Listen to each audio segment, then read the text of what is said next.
কি রে ভাই, ওরম পেঁচার মতো মুখ করে বসে আছিস কেন?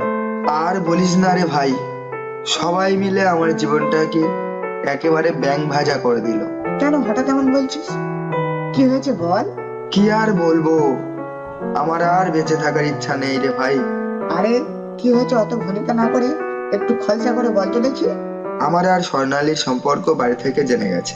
আচ্ছা, এই জন্য তুই পেঁচার মতো মুখ করে বসে আছিস? এটা তো ভালোই হয়েছে, একদিন না একদিন তো জানতো। তাহলে মন খারাপ করছিস কেন? তাহলে ভালো করে শোন কি হয়েছে। কাল রাতে কেলেদা, ও কেলেদা, কে ভাই? তোমার ছেলেকে সামলাও, এই বলে দিলুম। কেন, কি করেছে আমার ছেলে? কি করেছে? তোমার ছেলের সাহস কি করে হয় আমার মেয়ের সাথে প্রেম করার? কি বলছো এসব? কই, আমরা তো জানি না। ঠিক আছে, ওকে আসতে দাও। জানো না?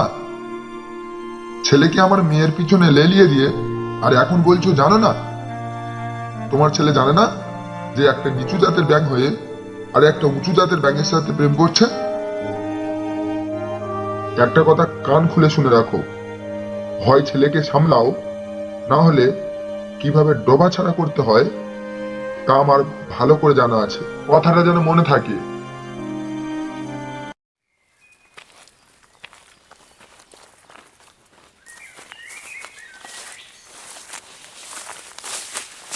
দাঁড়াও ওইখানে, এই ডোবাতে একদম প্রবেশ করবে না। কেন বাবা, কি হয়েছে? কি হয়েছে? তুমি আমার বংশের কলঙ্ক। তোমার জন্য আজ বাইরের লোক এসে আমাকে অপমান করে যায়। কি?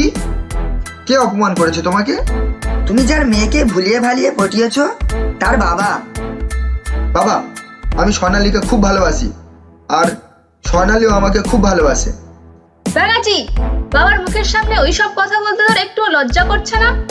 তুই তো দেখছি বিয়ে করার জন্য নির্লজ্জ হয়ে গেছিস। হ্যাঁ, আমি নির্লজ্জ হয়ে গেছি, আর আমার একটুও লজ্জা করছে না, কারণ তোমরা মনে হয় আমাকে বিয়ে দেবে না। আরে হ্যাঁ মা, তোমাকে কতবার বলেছি আমাকে বেয়াচি বলবে না। আমি এখন আর বেয়াচি নেই, আমি যথেষ্ট বড় হয়েছি, তাই আমি এখন ব্যাঙ, আর আমার বিয়ের বয়স হয়েছে, তাই সবার সামনে আমাকে বেয়াচি বলে আমাকে লজ্জা দিও না তো। ব্যাঙাচি, মুখে মুখে তর্ক করিস না বাপ আমার। ছেলে এখন বড় হয়ে গিয়েছে, তাই ছেলের এখন বিয়ে দেওয়ার প্রয়োজন। ঠিক আছে, পাশের ডোবার কোনায় সেই দিন আমাকে বলছিল তার মেয়ের ব্যাপারে, আর আমি তাকে কথা দিয়েছি তার মেয়ের সাথে তোমার বিয়ে হবে, আর এটাই ফাইনাল। বাবা, আমি পারবো না ওই ভূতি মেয়েকে বিয়ে করতে। তোমার ইচ্ছা হয় তুমিই করো বিয়ে। আমি স্বর্ণালীকে ভালোবাসি আর ওকেই বিয়ে করব। আর যদি বেশি জোর করো আমাকে, তাহলে আমি সাপের মুখে প্রাণ দিয়ে দেব, এই বলে রাখলাম। ব্যাঙাচি, যাস না বাপ আমার, কথা শোন। ওকে যেতে দাও, ওরকম কুলাঙ্গার ছেলে থাকার থেকে না থাকাই ভালো। এবার বল কি করব আমি?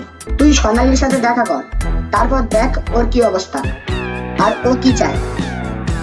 ও যদি রাজি থাকে তাহলে ওকে নিয়ে পালিয়ে যা। প্রথম প্রথম সব বাড়িতে ওই রকমই বলে, ওই রকম একটু আর দুটো ঝামেলা হয়, তারপর দেখবি সবাই মেনে নিয়েছে। আর যদি তোরা একবার পালিয়ে গিয়ে বিয়ে করে নিতে পারিস, তাহলে সবাই মেনে নিতে বাধ্য। ঠিক আছে, কিন্তু এখন কিভাবে আমি ওর সাথে দেখা করি বলতো? ওকে কি এই সময় বাড়ি থেকে বেরোতে দেবে? ঠিক আছে, আমি দেখছি কোনোভাবে ওকে খবরটা দিতে পারি কিনা। বল, যদি দেখা করতে পারি তাহলে কোথায় দেখা করতে বলবো ওকে। যদি নয় ভাই, তুই যে কোনো প্রকারে ওর সাথে আজ দেখা করে ওকে আগামীকাল ওই পচা খালে আমার সাথে দেখা করতে বল। ঠিক আছে, দেখছি কি করা যায়।